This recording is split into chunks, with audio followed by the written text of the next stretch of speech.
Manjeshwaram Kubanur പാണ്ടിവയലിൽ അനധികൃതമായും അളവില്ലാതെയും സൂക്ഷിച്ചുവെച്ച 18 litre Indian നിർമ്മിത വിദേശ മദ്യവുമായി ഒരാൾ എക്സൈസിന്റെ പിടിയിൽ.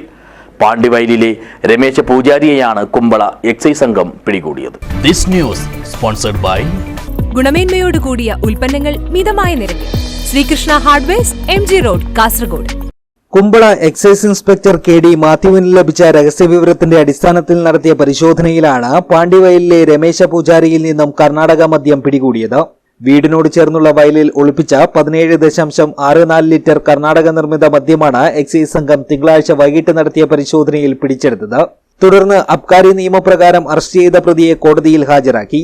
കർണാടകയിൽ നിന്നും കേരളത്തിലേക്കുള്ള ലഹരിക്കടത്ത് ശക്തമായതോടെ എക്സൈസ് സംഘം പരിശോധന വ്യാപകമാക്കിയിട്ടുണ്ട്. കുമ്പള എക്സൈസ് ഇൻസ്പെക്ടർ KD മാത്യുവിനെ കൂടാതെ സിവിൽ എക്സൈസ് ഓഫീസർമാരായ KP Manoj, MM Akhilesh, driver Praveen എന്നിവരും പരിശോധനാ സംഘത്തിലുണ്ടായിരുന്നു. News bureau, Uppala.